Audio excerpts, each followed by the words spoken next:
Hi hello నమస్తే welcome to iDream media. నేను సౌజన్య. So ప్రతి ఒక్కరికి కూడా కంఫర్ట్ జోన్ కావాలి, చాలా ఇష్టం కంఫర్ట్ జోన్ అంటే. కానీ లైఫ్లో కంఫర్ట్ జోన్లో ఉంటే మంచిదా ఆర్ఎల్స్ లేదు అంటే రిస్క్ చేస్తే మంచిదా డౌట్ ఉంది కదా, నాకు కూడా ఇదే డౌట్ వచ్చింది. సో క్లారిటీ తీసుకోవడానికి motivational speaker, family counsellor and soft skills trainer Rajarajeshwari గారిని నేను స్టూడియోకి రమ్మని చెప్పాను. సో ఆవిడ చెప్తాన్నారు కొన్ని టిప్స్, ఫాలో అయిపోయి హాయిగా హ్యాపీగా లైఫ్ని లీడ్ చేద్దాం. నమస్తే రాజరాజేశ్వరి గారు. నమస్తే సౌజన్య గారు. సో చెప్పండి, అడగండి, నేను చెప్తాను. ఎస్ తప్పకుండా, మాకు అదే కావాలి, మీరు చెప్పడమే కావాలి. లైఫ్లో అందరికీ కంఫర్ట్ జోనే కావాలి. కంఫర్ట్ జోన్ అంటే చాలా ఇష్టం. వన్స్ కంఫర్ట్ జోన్ కొంచెం అటు ఇటుగా డిస్టర్బెన్స్ వచ్చిందా అక్కడి నుంచి వెళ్ళిపోతారు. అంటే ప్రాబ్లం వస్తే ఫేస్ చేయకుండా ప్రాబ్లమ్ని చూసి భయపడి వెళ్ళిపోతారు. అంటే ఎవరైనా కానీ కంఫర్ట్ జోన్లోనే ఉంటే మంచిదా, సమ్ టైమ్స్ రిస్క్ చేస్తే మంచిదా జీవితంలో? అసలు ఏమీ చేయకుండా అలా గమ్మునైతే ఉండలేం కదా, ఏదో ఒకటి అయితే చేయాలి కదా. ఓకే, మీరైతే ఏమనుకుంటారు? మీకు కంఫర్ట్ జోన్ ఇష్టమా లేక రిస్క్ తీసుకోవడం ఇష్టమా? ప్రతిసారి కంఫర్ట్లే ఉంటాం, అప్పుడప్పుడు జరా కావాలి కదా, అప్పుడప్పుడు మాత్రం రిస్క్ తీసుకుంటారు. ఖచ్చితంగా తీసుకోవాలి. ఇప్పుడు బిర్యానీ అంటే మసాలాలు ఉండాలి, లేకుండా ఉప్పు కారంతో తినలేం కదా. అవన్నీ మసాలా దినుసులు పడితేనే దానికి టేస్ట్ ఉంటుంది. జీవితం కూడా అంతే. కరెక్టే, మీకు బిర్యానీ అంటే చాలా ఇష్టం అని అర్థమైంది నాకు. ఎస్. అసలు కంఫర్ట్ జోన్ అంటే ఏంటి? అంటే ఎటువంటి ఇబ్బంది లేకుండా నాకు నచ్చినట్టుగా నేను ఉంటూ అలా చేసుకుంటూ వెళ్ళిపోవడం అనేది కంఫర్ట్ జోన్ అని నేను అనుకుంటున్నా. ఎవరి థాట్ ప్రాసెస్ బట్టి వాళ్ళు కంఫర్ట్ జోన్ ఫీల్ అవుతారు. అంతేనా, ఇంకేదన్నా ఉందా కంఫర్ట్ జోన్ అంటే? కంఫర్ట్ జోన్ అంటే మీరు అన్నట్టుగా మనకు నచ్చినట్టుగా మనం ఉండడం, మనకి గడిచిపోతుంది కదా, మనం హ్యాపీగా ఉన్నాం కదా, మనకి ఎటువంటి ఇబ్బంది లేదు కదా అని అనుకోవడం, సేఫ్టీ ఫీల్ అవ్వడం, ఓకే, రిలాక్స్డ్గా ఉండడం. సేఫ్టీ ఫీల్ అవ్వడం అంటే మనకు అన్నీ ఉన్నాయి. ఇప్పుడు ఫర్ ఎగ్జాంపుల్ ఒక సగటు మనిషిగా తీసుకుంటే అప్పులు ఏం లేకుండా, ఈఎంఐలు ఏం కట్టకుండా, అన్నీ క్లియర్ అయిపోయి ఇంట్లో ప్రశాంతంగా ఒక ఫ్యామిలీ ఉండి ఇంట్లో ఉండాల్సిన సామాన్లు అన్నీ సమకూర్చుకుని ఒక కారు ఉండి ఒక సొంత ఇల్లు ఉండి ఆటోమేటిక్గా ఏం ఫీల్ అవుతారు? నేను సేఫ్ జోన్లో ఉన్నాను, నాకేం పర్లేదు చాలు అని రిలాక్స్ అయిపోతారు. సో ఆ జోన్లో ఉండడం కంఫర్ట్ జోన్. రిస్క్ అనేది ఏంటంటే అందులోంచి బయటికి రావాలి. ఓకే, దీని కనెక్టివిటీ మాట్లాడదాం. ఈ కంఫర్ట్ జోన్లో ఉన్నప్పుడు ఇంకొకటి ఏంటంటే వీళ్ళు రిస్క్ తీసుకోవడానికి చాలా ఆలోచిస్తారు. ఎందుకంటే రిస్క్ అంటే ఫెయిలియర్ ఎక్కడ వస్తుందా అన్న భయం. కంఫర్ట్ జోన్ నుంచి బయటికి ఎందుకు రారంటే భయం. ఫస్ట్ అండ్ ఫార్మోస్ట్ థింగ్ భయం. ఆ భయం అనేది కూడా ఎందుకు? ఏమో నేను ఇప్పుడు ఈ అడుగు తీసుకున్నానంటే అది అవుతుందా లేదా. ఇప్పుడు ఒక ఎంప్లాయీ ఉన్నాడు, ఫర్ ఎగ్జాంపుల్ లెట్ us సే ఒక సాఫ్ట్వేర్ ఎంప్లాయీ ఉన్నారు. తను హ్యాపీగా నెలకు 1,00,000 రూపాయలు శాలరీ వస్తుంది, తనకి ఏ ఇష్యూస్ లేవు, హ్యాపీగా ఉన్నారు. అలాంటి వ్యక్తిని ఇప్పుడు ఇంకొక దగ్గర జాబ్ వెతుక్కోండి అని చెప్పారు అనుకో ఎవరైనా, తను ఏమనుకుంటాడు? ఎందుకు వెతుక్కోవాలి, నాకు ఆల్రెడీ నేను హ్యాపీగా ఉన్నాను కదా. ఏమో ఈ కంపెనీ నుంచి ఇంకొక కంపెనీకి వెళ్తే నాకు అక్కడ ప్రాజెక్ట్ ఎన్నాళ్ళు ఉంటుందో, తర్వాత పోతుందో, ఉంటుందా లేదా, తర్వాత బెంచ్లోకి వెళ్ళిపోతాం, లేకపోతే జాబ్ పోతుందా, ప్రాజెక్ట్ వెళ్ళిపోతే గ్యారంటీ ఉంటుందా లేదా జాబ్ది, మళ్ళీ ప్రమోషన్ రావాలంటే ఇంకొక 2-3 years అయితే కానీ నాకు ప్రమోషన్ రాదేమో, లేకపోతే నాకు ఆన్సైట్ రాదేమో, ఇలాంటి రకరకాల విషయాలతోటి భయపడతారు. భయపడి ఎందుకు ఉన్న చోట హ్యాపీగా ప్రశాంతంగా గడిచిపోతుంది కదా, ఇక్కడే ఉందాంలే అనేసి ఉండిపోతారు. సో భయం అనేది ఫస్ట్ పాయింట్. అందుకే కంఫర్ట్ జోన్ నుంచి బయటికి రాకూడదు అని అనుకుంటారు. Okay, that's the main thing. అయితే కంఫర్ట్ జోన్లోనే మీరు ఎప్పుడు ఉండిపోవడం వల్ల మీ క్రియేటివిటీ అనేది తగ్గిపోతుంది. ఎందుకంటే అన్నీ ఉన్నాయి నాకు, ఇంక ఫర్దర్గా నేను ఎందుకు ఆలోచించాలి, ఏమన్నా దేని గురించి ఎందుకు ఆలోచించాలి, నేను నాకేంటి అవసరం? మీ పొటెన్షియాలిటీ మీది మీకే తెలియదు. You are very well talented, కానీ మీ కంఫర్ట్ జోన్లో ఉండిపోయేసరికి అది బయటికి రాదు, మీకే తెలియదు మీకు ఆ టాలెంట్ ఉందని.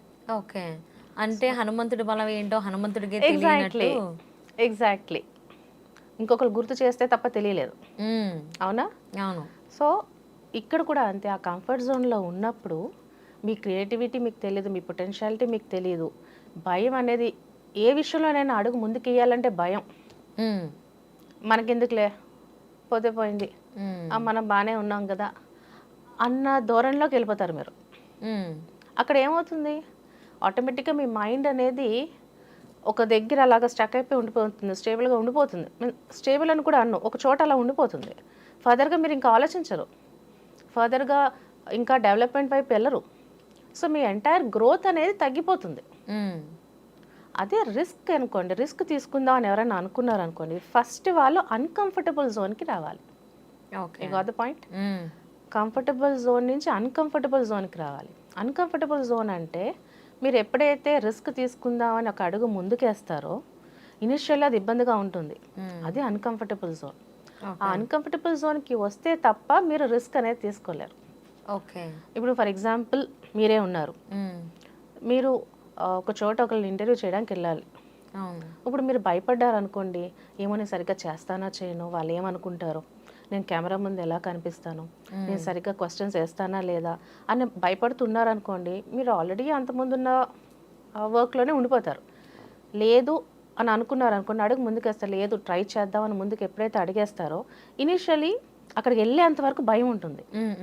ప్రతి మనిషికి అది బై డిఫాల్ట్ ఉంటుంది, అది కామన్. అది ఏదైనా ఒక కొత్త పని మనం చేసినా, ఎవరి దగ్గరికైనా వెళ్ళాలనుకున్నా, ఏమైనా చేయాలన్నా ఆ భయం అనేది ఉంటుంది. అది బై డిఫాల్ట్, అది పెద్ద భూతత్వంగా చూసుకోవాల్సిన అవసరం లేదు. అదే అన్కంఫర్టబుల్ జోన్ కూడా. ఎప్పుడైతే మీరు అక్కడ కూర్చొని ఇంటర్వ్యూ చేయడం స్టార్ట్ చేస్తారో ఆటోమేటిక్గా మీకు అలవాటు అయిపోతుంది. ఇంకొక 2 ఇంటర్వ్యూస్ చేసేసరికి మీరే ఫుల్ కాన్ఫిడెన్స్ వచ్చేస్తుంది మీకు. సో ఆ స్టార్టింగ్ నుంచి ఆ 1-2 ఇంటర్వ్యూస్ జరిగేంత వరకు ఉన్న టైం ఫ్రేమ్ ఏదైతే ఉందో అది అన్కంఫర్టబుల్ జోన్. దాన్ని ఓవర్కమ్ చేస్తే మీరు ముందుకెళ్తారు, మీరు అనుకున్న గోల్కి రీచ్ అవ్వగలుగుతారు. కంఫర్టబుల్ జోన్లో ఉంటే మీరు మీ గోల్ రీచ్ అవ్వలేరు, ఎక్కడేసిన గొంగలు అక్కడే ఉంటారు. సో రిస్క్ అనేది తీసుకోవాలి. ఆ రిస్క్ ఫ్యాక్టర్ ఏదైతే ఉంటుందో అక్కడ దాకా వెళ్ళాలనుకుంటే ముందు అన్కంఫర్టబుల్ జోన్ నుంచి బయటికి రావాలి. ఇక్కడ ఇంకొకటి ఏంటంటే, అందులోంచి బయటికి రావాలి, మీరు అనుకున్నది సాధించాలి, ఇంకా ఇంకా ముందుకు వెళ్ళాలి అని అనుకుంటే నెగిటివ్ విజువలైజేషన్ అనేది చేయాలి. అంటే ఎలా? మీరు పాజిటివ్గా ఆలోచించండి, పాజిటివ్ థింకింగ్ ఉండాలి, పాజిటివ్ థాట్స్ ఉండాలి అనేసి అనుకుంటా. ప్రతిసారి అదే చెప్తారు, ఎవరైనా అదే అనుకుంటారు. ఎవరైనా తిట్టినా కానీ అది కాంప్లిమెంట్గా తీసుకోవడం, ఎగ్జాక్ట్లీ అది పాజిటివ్ థింకింగ్లో ఉండాలంటారు. కానీ ఇందులో మీరు నెగిటివ్ విజువలైజేషన్కి వెళ్ళాలి. అంటే ఇప్పుడు చాలామంది అనుకోవచ్చు, ఏంటి ఇవిడ నెగిటివ్గా ఆలోచించమంటుంది ఏంటి అని అనుకోవచ్చు. నెగిటివ్ విజువలైజేషన్ అంటే ఏంటంటే, ఇప్పుడు నేను ఇక్కడి నుంచి బయట రాలేదనుకో, ఈ జోన్ నుంచి బయటికి రాలేదంటే నేను ఏం కోల్పోతాను, నేను ఎలా ఉంటాను, నా కెరియర్ ఎలా ఉంటుంది, నా పర్సనల్ లైఫ్ ఎలా ఉంటుందమ్మో, ఇందులోంచి రాకపోతే నేను ఇక్కడే ఇలాగే ఉండిపోతానేమో, నాకు ఇంకా నష్టం జరుగుతుందేమో, నేను అనుకున్నది సాధించలేనేమో అన్న థాట్ ఏదైతే ఉందో అది నెగిటివ్ విజువలైజేషన్ అన్నమాట. దాన్ని ఊహించుకోవాలి. ఇప్పుడు నేను ఇక్కడే ఉంటాను, నేను ఇలాగే ఉంటాను, ఇలాగే చేస్తాను అని అనుకుంటాను. కానీ అనుకోవాలి, ఎప్పుడైతే నేను ఇక్కడే ఉండిపోతానో నేను ఇంకా ముందుకు వెళ్ళలేను. అంటే ఇప్పుడు ఫర్దర్ నెక్స్ట్ ప్రమోషన్ అనుకుందాం, నేను ఫర్ ఎగ్జాంపుల్ నేను అసిస్టెంట్ మేనేజర్ పొజిషన్లో ఉన్నాను, నేను హ్యాపీగానే ఉన్నాను అని అనుకుంటాను. కానీ నా వెనకాల వచ్చిన వాళ్ళందరూ ముందుకు వెళ్ళిపోతున్నారు. నేను ఇలాగే ఉంటే నేను మేనేజర్ అవ్వలేనేమో, నా చుట్టుపక్కల వాళ్ళు నన్ను ఇన్ని సంవత్సరాల నుంచి అదే పొజిషన్లో ఉన్నావు అంటే నీకు పని సరిగ్గా చేత కాదా, నీకు చేయడం చేత కాదా, లేకపోతే జనాలతో మాట్లాడడం చేత కాదా, అందుకే నువ్వు అదే పొజిషన్లో ఉన్నావు, నీకేం రాదు అని అనుకునే ఛాన్సెస్ ఉంటాయి. వీడు కొత్త టూల్స్ ఏమి నేర్చుకోలేకపోతున్నాడు, నేర్చుకునే కాన్సన్ట్రేషన్ లేదు, ఆ గ్రాస్పింగ్ పవర్ లేదు, వీడికి అసలు తెలివి లేదు, అందుకే కంపెనీ వాళ్ళు వీడికి ప్రమోషన్స్ కూడా ఇవ్వట్లేదు అని అనుకుంటారేమో. అలా అనుకుంటే నాకు ఇంట్లో పీస్ ఆఫ్ మైండ్ ఉండదు, వైఫ్ కూడా ఏంటి నీకు శాలరీ పెరగట్లేదు, పొజిషన్ రావట్లేదు, నాకు చుట్టుపక్కల వాళ్ళు నన్ను తిడుతున్నారు, నన్ను నాన్న మాటలు అంటున్నారు అని అనుకుంటారు. సో అక్కడ కూడా గొడవలు వస్తాయి. ఇలాంటి థాట్స్, ఇలాంటి నెగిటివ్ థాట్స్ రావాలి. ఎప్పుడైతే ఇలాంటి నెగిటివ్ థాట్స్ వస్తాయో, లేదు నేను ఇంకా ముందుకెళ్ళాలి అని అప్పుడు అనిపించి ఇమ్మీడియట్గా you will take a step. So negative visualization అనేది always important in few situations. ఎప్పుడైతే మీరు ఒక పర్టికులర్ సరౌండింగ్స్ నుంచి బయట రాలేకపోతున్నారో అలాంటి టైంలో నెగిటివ్ విజువలైజేషన్ చేయండి, ఆటోమేటిక్గా మీరు ముందుకెళ్తారు. సో ఆ కంఫర్ట్ జోన్ నుంచి రిస్క్ తీసుకోవాలన్నది థాట్ మీకు వస్తుంది. అలా వచ్చిందంటేనే your first step is success. Uncomfortable zone నుంచి ఇంకా ముందుకెళ్తారు. That's where you start taking risk. So comfortable zone అనేది ఒక ఎక్స్టెంట్ వరకు ఓకే, కానీ రిస్క్ అనేది తీసుకుంటేనే మీ గోల్ మీరు అచీవ్ చేయగలుగుతారు. ఫర్దర్గా మీకంటూ ఒక పేరు సంపాదించుకోగలుగుతారు, లేదా మీరు ఏవైతే అనుకుంటున్నారో అవన్నీ సాధించగలుగుతారు. ఓకే. అంటే మన పాత్ అంటే మన కెరీర్ సంబంధించి కనుక మనం మాట్లాడుకున్నట్టు ఫర్ ఎగ్జాంపుల్ తీసుకుంటే కెరీర్ బిల్డ్ చేసుకోవాలంటే ఎవరో మనకి రెడ్ కార్పెట్ వేయరు, మనకేం పాత్ చేయరు. ఎవరికి వాళ్ళే పాత్ వేసుకోవాలి. ఎగ్జాక్ట్లీ, ఎవరికి వాళ్ళే వేసుకోవాలి. చుట్టుపక్కల ఉన్న సర్కమ్స్టాన్సెస్, చుట్టుపక్కల ఉన్న వాళ్ళ మాటలు కూడా మనకి ఇన్ఫ్లుయెన్స్ అవుతాయి. ఇప్పుడు మీరు అనుకుంటారు ఒక పని చెయ్యాలని, కానీ మీ చుట్టుపక్కల ఉన్న వాళ్ళు నీ వల్ల కాదు, లేకపోతే అది చాలా కష్టం, నువ్వు చేయలేవు అంటారు. ఆటోమేటిక్గా ఆ భయం అనేది మీ మైండ్లోకి వచ్చేస్తుంది. అలా అమ్మో, చాలా అన్నారు కదా, కష్టం నేను అంట. చేయలేనా, నేను చేయలేనేమో వాళ్ళు అంటున్నారు కదా ఎగ్జాక్ట్లీ, అని ఒక రైట్. థాట్ ప్రాసెస్లోకి వెళ్తారు. సో అందుకని మీరు ఎవరితోటైతే తిరుగుతున్నారో, ఎవరితోటైతే మాట్లాడుతున్నారో ఆ సర్కిల్ కూడా చాలా ఇంపార్టెంట్. మీ సోషల్ సర్కిల్ కూడా చాలా ఇంపార్టెంట్.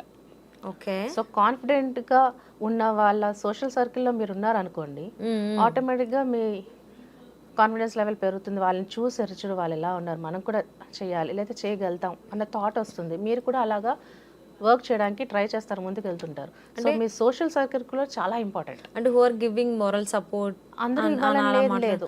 అంటే అంటే సెలెక్ట్ చేసుకునేది అనేది అంటే ఒక సిచ్యువేషన్ కూడా మనం షేర్ చేయాలంటే అంటే మనం చెప్పేది వినడం కావచ్చు, మనం చెప్పేదానికి సంబంధించి సపోర్టివ్గా మాట్లాడడం కావచ్చు, కైండ్ ఆఫ్ మోరల్ సపోర్ట్ అంటాం కదా.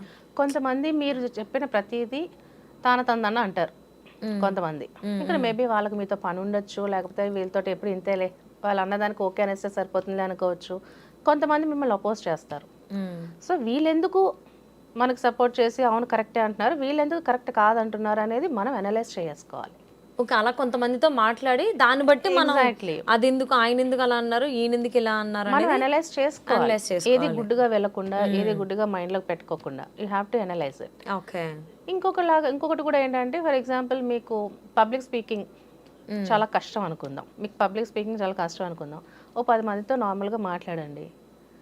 వాళ్ళతో ఒక వారం రోజులు మాట్లాడిన తర్వాత మీకు కొంచెం కాన్ఫిడెన్స్ లెవెల్ పెరుగుతుంది. తర్వాత ఒక 20 మందితో మాట్లాడండి. ఓకే. ఆ తర్వాత మీ అంతటి మీరే మాట్లాడతారు.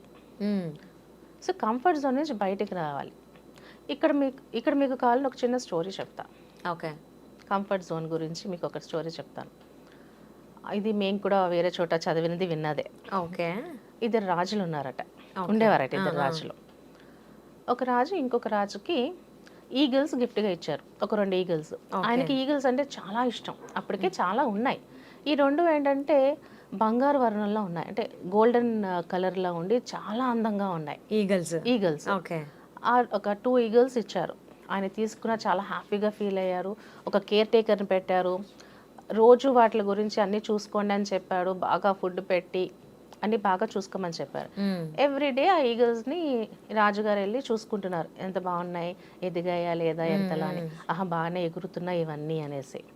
ఒకరోజు ఏమనుకున్నారంటే, ఓకే సర్టెన్ ఏజ్కి వచ్చాయి, బాగా ఎగురుతున్నాయి, నేను ఇవి కూడా చాలా అందంగా తయారయ్యాయి, మా చుట్టుపక్కల ఉన్న వేరే రాజులకి, నా ఫ్రెండ్స్కి అందరికీ చూపించుకోవాలి అనేసి అనుకుని హీ ఇన్వైటెడ్, అంటే ఆ చుట్టుపక్కల ఉన్న ఫ్రెండ్స్ రాజులు పిలిచారు, ప్రజలను కూడా పిలిచారు. పిలిచి ఆ 2 గద్దెల్ని వదలమని చెప్పాడు. 2 ఎగిరాయి. ఒకటేమో అలా ఎగురుకుంటూ అలా పైకి వెళ్తూ ఉంది. అలా చుట్టూరు అన్ని వైపులా తిరుగుతూ హ్యాపీగా ఫ్రీగా తిరుగుతుంది, వస్తుంది. ఇంకొకటి అయితే వెళ్తుంది, ఒక నిమిషం తర్వాత మళ్ళీ ఒక పర్టికులర్ చోటుకు వచ్చి కూర్చుని పోతుంది. మళ్ళీ పంపిస్తుంటే మళ్ళీ అలాగే వస్తుంది. ఓకే. రాజు చాలా ఫీల్ అయిపోయాడు అనమాట, చాలా అప్సెట్ అయిపోయారు. ఏంటి ఇలాగా ఫ్లై అవ్వట్లేదు ఏంటి, ఎందుకు ఇది ఒకటి బాగానే వెళ్తుంది, ఇంకొకటి ఎందుకు ఇది అవ్వట్లేదని ఎంత ప్రయత్నం చేసినా కూడా అవ్వట్లా. మొత్తంకి రాజ్యంలో చాటింపు వేయించారు. ఎవరైతే ఇంకొక ఈగిల్ని కూడా ఎగిరేటట్టుగా చేస్తారు, చక్కగా అది కూడా ఇంకొకటి దానిలాగా ఎలాగ చేస్తారో వాళ్ళకి 1000 వరహాలు ఇస్తాము అన్నారు. ఓకే. చాలామంది వచ్చారు, ఎవరు ఏం చేయలేకపోయారు. ఈయన చాలా ఫీల్ అయిపోయాడు. ఒకరోజు అలా వెళ్తుంటే చూశాడు, 2 ఈగల్స్ చాలా చక్కగా ఫ్రీగా హ్యాపీగా తిరుగుతున్నాయి, ఎగురుతున్నాయి. ఈ రాజుకి అర్థం కాలేదు, ఏంటి ఎలాగ ఇంత సడన్గా ఎలా అయిపోయింది అని చెప్పి ఆ కేర్ టేకర్ని పిలిచాడు. ఏమైంది అంటే, కొన్ని రోజుల క్రితం ఒక అతను వచ్చాడండి, అతను వచ్చి ఇదంతా చేశాడు, ఎలా చేశాడో నాకు తెలియదండి, నాకు కూడా ఆశ్చర్యంగా ఉంది అన్నాడు. ఓకే. అతను పిలిపించి అతనికి 1000 వరహాల బదులు 2000 వరహాలు ఇచ్చాడు. ఓ ఓకే. అంటే హ్యాపీనెస్ అనమాట. ఆ ఇంకొక ఈగిల్ కూడా ఫస్ట్ ఈగిల్ లాగా బాగా ఎగురుతుంది, తను ఎక్స్పెక్ట్ చేసినట్టుగా అవుతుంది అని. ఏం చేసావు? ఆయన అన్నాడు, మహారాజా నేను కొన్ని రోజులు చూశాను, ఇది ఎందుకు ఎగరట్లేదు, ఎగురుతుంది కానీ వచ్చి మళ్ళీ ఒక చోట ఉండిపోతుంది, ఎందుకు అనేసి చూశాను. అది ఎగిరిన ప్రతిసారి తను ఒక చెట్టు కొమ్మకి వచ్చి ఆగిపోతుంది, అక్కడే ఉండిపోతుంది, ఎగురుతుంది మళ్ళీ వచ్చి అక్కడే ఉండిపోతుంది. నేను ఆ కొమ్మని నరికేశాను, ఆ కొమ్మ తీసేశాను నేను. ఓకే.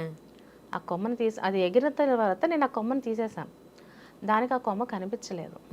ఎక్కడుందా ఏంటా అని అటుపక్క ఇటుపక్క చుట్టూరు అంతా తిరుగుతూ ఉంది, అయినా దానికి కనిపించలేదు. ఇంకొక చోట వెతుక్కుంది, దానికి అది నచ్చలేదు, మళ్ళీ ఎగరడం మొదలెట్టింది. అలా రోజు ఎగురుతూ ఉంది. తనకి రోజు ఏదైతే అలవాటైన కొమ్మ ఉండిందో అది దానికి కనిపించలేదు. కానీ ఈ ఫస్ట్ ఈగిల్ ఏదైతే ఎగురుతుందో దాంతో పాటుగా అది కూడా ఎగరడం మొదలుపెట్టింది, హ్యాపీగా ఎగురుతూ ఉంది అన్నాడు. ఓకే. అది నరికేయడం వల్ల ఎలా ఎగురుతుంది అని అడిగాడు రాజు. సమేది లాజిక్ ఉందని అర్థమైంది కానీ ఎక్కడో అర్థం. రైట్, ఎలా ఎగురుతుంది? అది నరికేసినంత మాత్రం ఇలా ఎందుకు ఎగురుతుంది? ఎందుకంటే అదొక కంఫర్ట్ జోన్లో ఉండిపోయింది, ఇది నాది. ఓకే, ఇంతవరకు ఎగిరితే చాలు. ఓకే, ఇక్కడ ఎలాగా నాకు తిండి పెడతారు, ఎలాగా నన్ను బాగా చూసుకుంటున్నారు, ఎగిరినా ఎగరకపోయినా నాకు కడుపు